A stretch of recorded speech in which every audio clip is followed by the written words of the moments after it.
የ60 ዓመታት የሙዚቃ ጉዞ የመጨረሻ ስጦታ አደራ ላለሁ ደግሜ ለጥበብ በቆየው ስሜ ለ60 ዓመታት የዘለቀ የመድረክ ንግስና ትውልድን የተሻገረ ተወዳጅነት ዘመንን የሻረ ድንቅ ብቃት በሙዚቃው እንደተወደደ በመድረክ እንደነገሰ የኖረው ትዝታና ፍቅርን ሕይወትና ሙዚቃን እንደ ጢብኛ ባንድ ጠፍጥፎ ያበሰለው በሙዚቃዎቹ የቀደመውንና ያሁኑን ትውልድ በልዩ ስሜት ሲያስተሳስር ዘመናትን የዘለቀው ያንጋፋው ድምፃዊ መሐሙድ አህመድ የመጨረሻ አልበም ሊወጣ መሆኑ ተሰምቷል። ከወራት በፊት በሚሊኒየም አዳራሽ ተዘጋጅቶ በነበረ ታላቅ መድረክ ዙፋኑን ለተተኪው ትውልድ በክብር ያወረሰው ይህ ታላቅ ከያኒ የመጨረሻው የሆነውንና ለታሪክ የሚል መጠሪያ የሰጠውን አልበም ሊያበረክትልን ዝግጅቱን አጠናቋል። ይህንኑ መነሻ አድርገን ስለዚሁ ተወዳጅ ድምፃዊ ጥቂት እናውጋ። አንዳንድ ድምጾች ዘፈን ብቻ አይደሉም፣ የአንድ ትውልድ ትዝታ ናቸው። የአንድ አገር ታሪክ ናቸው። የሰዎችን ፍቅር፣ ሐዘን፣ ደስታና ተስፋ በዜማ የሚያስቀምጡ ድምጾች ናቸው። መሐሙድ አህመድም ከነዚህ ድምጾች መካከል አንዱ ነው። የመሐሙድ አህመድን ሙዚቃዎች ስናዳምጥ የምንሰማው ሙዚቃውን ብቻ አይደለም፣ የወጣትነት ፍቅርን፣ የተረሱ ትዝታዎችንና የኢትዮጵያን የሙዚቃ ታሪክ ጭምር ነው የምናዳምጠው። ዛሬ ወደዚያ ወደ አንድ የሙዚቃ ትውልድ ትዝታ እንመለሳለን። ይህ ትዝታ የአንድ ሰው ብቻ አይደለም፣ የብዙ ኢትዮጵያውያን የወጣትነት፣ የፍቅር፣ የናፍቆትና የትዝታ ታሪክ ነው። ስለ መሐሙድ ስናወሳ የምናወሳው ስለምናውቀው ታሪክ ብቻ ሳይሆን ከመድረክ ጀርባ የተደበቁ አስገራሚ ታሪኮቹንና ገጠመኞቹንም ጭምር ነው። የመሐሙድ አህመድ ታሪክ የአንድ ዘፋኝ ታሪክ ብቻ አይደለም። ከጫማ መጥረጊያ ሳጥን ላይ ተቀምጦ ሙዚቃ የሚያዳምጥ ትንሽ ልጅ የሚሰማቸውን ዜማዎች በራሱ መንገድ ለመድገም ሲሞክር ያዳመጡት የሚገረሙበት ትንሽ ልጅ አንድ ቀን በኩሽና ውስጥ በሥራ ላይ ሆኖ ሳለ በድንገት መድረክ ላይ ወጥቶ መስፈን የሚችልበት አጋጣሚ ተፈጠረ። ያቺ ትንሽ አጋጣሚ ግን የሕይወቱን አቅጣጫ የምትቀይር ዕድለኛ አጋጣሚ ሆነች። ዕድል ሲመጣ ሁልጊዜም በትልቅ በር አይመጣም። አንዳንዴም በትናንሽ አጋጣሚ ትልቅ ዕድል ይመጣል። ያቺ ዕለት ለኢትዮጵያ ሙዚቃ ታሪክ ትልቅ ቀን ሆና ተመዘገበች። ከዚያ የክብር ዘብ ባንድ በመቀጠልም የኢትዮጵያ የሙዚቃ ታሪክ በመጨረሻም የዓለም መድረክ ዛሬ የምናወጋው አንድ ትንሽ አጋጣሚ እንኳን የሰውን ሕይወት ሙሉ በሙሉ ሊቀይር እንደሚችል ስለሚያሳየን አስገራሚ ታሪክ ነው። ትዝ ትዝ ያለኝ መሐሙድ የተወለደው ሚያዝያ 30 ቀን 1933 ዓ.ም እዚሁ አዲስ አበባ ከተማ ውስጥ አሜሪካን ግቢ አካባቢ ነው። የልጅነት ሕይወቱ በምቾት የተሞላ አልነበረም።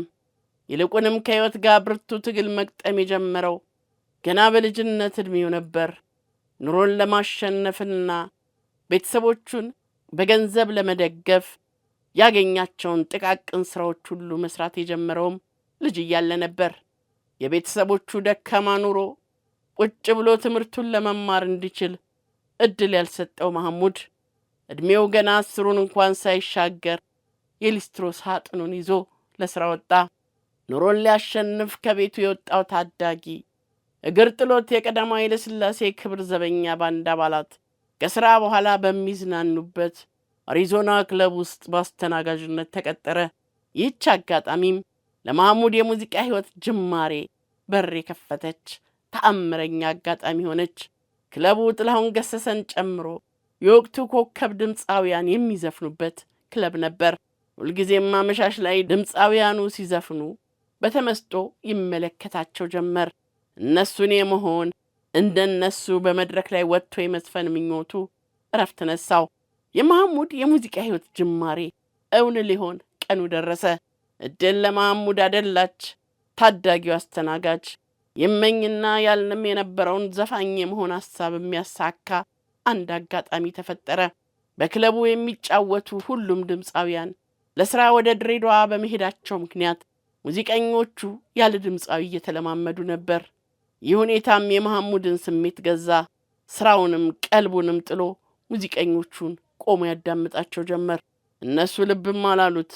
በየተራ የተፈራ ካሳን፣ የተዘራ ለሚካኤልን፣ የጥላሁን ገሰሰን የተለያዩ ዘፈኖች እየዘፈኑና እየተለማመዱ ነበር። ሁኔታውን ቆሞ ይከታተል የነበረው ታዳጊው አስተናጋጅ ስሜቱ አሸነፈው። ወደ መድረኩ ጠጋ ብሎ ሙዚቀኞቹን ዘፋኝ መሆን እንደሚፈልግና በድምፅ መስፈን እንደሚችል ነገራቸው። የታዳጊውን አስተናጋጅ ቀጭንና ኮሳሳ ሰውነት ያስተዋሉት ሙዚቀኞች የሰሙትን አላመኑትም። አትቀልድ፣ አንተም አትችልም አሉት። ግዴላችሁም ሞክሩኝ ምላሹ ነበር። አልጨከኑበትም። መድረኩ ላይ ወጥቶ እንዲዘፍን እድሉን ሰጡት። የጥላሁን ገሰሰን አልጠላሽም ከቶ የሚለውን ዘፈን ሲዘፍን ሁሉም ማመን ተሳናቸው። ከዛሽ ኮሳሳ አስተናጋጅ ሰውነት ይወጣል ብለው ያላሰቡት አስገምጋሚ ድምፅ ክለቡን ሞላው። እንደገናም እንዲዘፍን ተጠየቀ። ደጋግሞ ዘፈነላቸው። በአጋጣሚም የክለቡ ባለቤት በቦታው ላይ ነበር። ባለቤቱ አድናቆቱን መደበቅ አልቻለም። እናም ወሰነ። በማግስቱ ሙሉ ልብስ ገዝቶ መሐሙድን ከአስተናጋጅነት ወደ ዘፋኝነት ቀየረው። ወደ ድሬዳዋ የተጓዙት ጥላሁንና ሌሎች ዘፋኞች ከሄዱበት ሲመለሱ ከቀናት በፊት አስተናጋጃቸው የነበረው ታዳጊ ዘፋኝ ሆኖ አገኙት። ችሎታው በጣም አስገረማቸው። የት ነበርክ እስካሁን አሉት። ሁሉም ታዳጊውን ድምፃዊ ለማገዝ ይረባረቡ ጀመር። ዘፈን እንዲያጠና አደረጉት።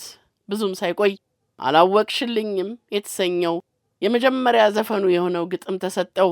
ይህች አላወቅሽልኝም የተሰኘች ዘፈን መሐሙድን ከድፍን የከተማው ሕዝብ ጋር ያስተዋወቀች ተአምረኛ ዘፈን ሆነች። መድረኩ ላይ ወጥቶ በዚያ አስገምጋሚ ድምፁ ከአንቺ በቀር ሌላ ብሞት አልመኝም፣ ግን እስካሁን ድረስ አላወቅሽልኝም እያለ ሲያዜም የሚጎርፍለት የአድናቆት ጭብጨባ የማያቋርጥ ሆነ። ከአንቺ በቀር ሌላ ብሞት አልመኝም፣ ግን እስካሁን ድረስ። በዚህ መንገድ የተጀመረው የመሐሙድ የሙዚቃ ሕይወት ጉዞ ለ60 ዓመታት በስኬት የዘለቀ ሆነ። በሀገራችን በ1977 ዓ.ም ተከስቶ ለነበረው ድርቅና ረሃብ ድጋፍ ያደረጉልንን የዓለም አገራት ለማመስገን ተዘጋጅቶ በነበረው የሕዝብ ለሕዝብ ታሪካዊ ኪነ ጥበባዊ ጉዞ ላይም ተሳትፎ ነበር። መሐሙድ በዚህ ጉዞ ላይ እንዲካተት የተደረገው ባለቀ ሰዓት ነበር። በኪነ ጥበብ ቡድኑ ስብስብ ውስጥ ጉራጊኛን መጫወት የሚችል ሰው አለመኖሩን ያስተዋሉት የቡድኑ ኃላፊዎች መሐሙድ በቡድኑ ውስጥ እንዲካተት አደረጉት። በዚህም የኢትዮጵያን ዜማ ይዞ ወደ ብዙ የዓለም መድረኮች መድረስ ቻለ። ከዚያ በኋላም በአውሮፓና በአሜሪካ ታላላቅ መድረኮች ላይ ታየ። እንደ አውሮፓውያን አቆጣጠር በ2007 ዓ.ም ቢቢሲ ወርልድ ሚውዚክ አዋርድ አሸናፊ ሆነ። ይህ ሽልማት ለሱ ብቻ ሳይሆን ለኢትዮጵያ ሙዚቃም ዓለም አቀፍ ዕውቅና ነበር። ብዙዎቻችን መሐሙድን ስናስብ ቀድሞ ወደ አእምሯችን የሚመጣው የትዝታ ንጉሥነቱ፣ ድንቅ ዘፋኝነቱና ዘመናት ያልሻሩት አስገራሚ ብቃቱ ነው። መሐሙድ የጥበብ ፍቅሩ በድምፅ ብቻ የተወሰነ አይደለም። ከዚህም የላቀ ያልተነገረ ልዩ ተፈጥሯዊ ስጦታን የታደለ ድንቅ ከያኒ ነው። ስለ መሐሙድ ስናወሳ የምናወሳው ስለ ዘፋኙ መሐሙድ ብቻ አይደለም፣ ስለ ሰዓሊው መሐሙድም ጭምር ነው።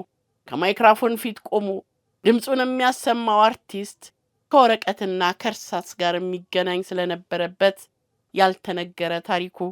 ሰዎች መሐሙድን በመድረክ ላይ ሲያዩት የሚያውቁት በድምፁ ነው።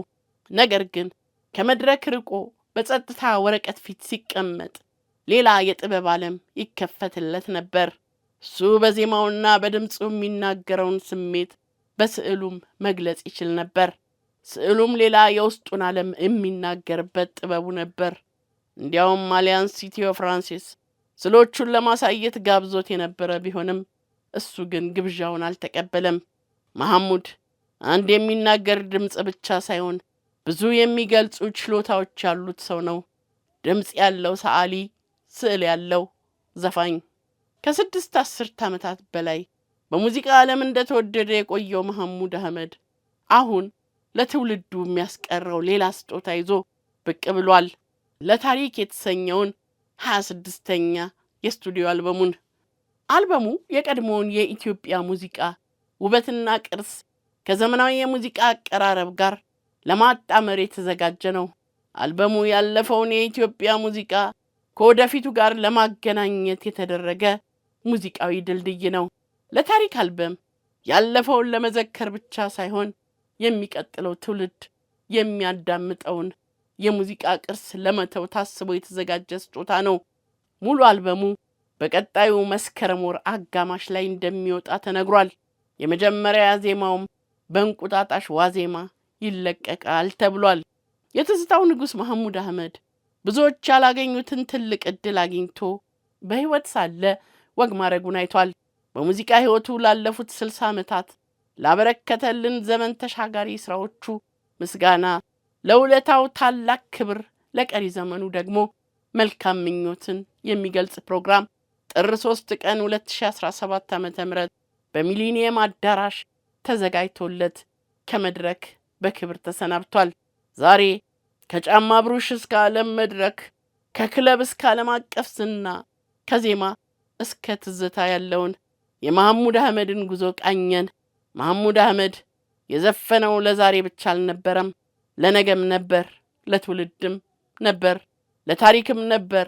እናም አሁን ይህ የመጨረሻውን የሙዚቃ ስጦታ ሲያቀርብ ስሙ በቀላሉ የሚጠፋ ስም እንዳልሆነ ያስታውሰናል። ለታሪክ የመሐሙድ አህመድ ስንብት ብቻ ሳይሆን ለትውልድ የተቀመጠ የሙዚቃ ምስክርነት ነው። መሐሙድ አህመድ የዜማ ሰው፣ የትዝታ ሰው፣ የስዕል ሰው፣ የአንድ ዘመን ድምፅ። አደራ ላለሁ ደግሜ ለጥበብ በቆየው ስሜ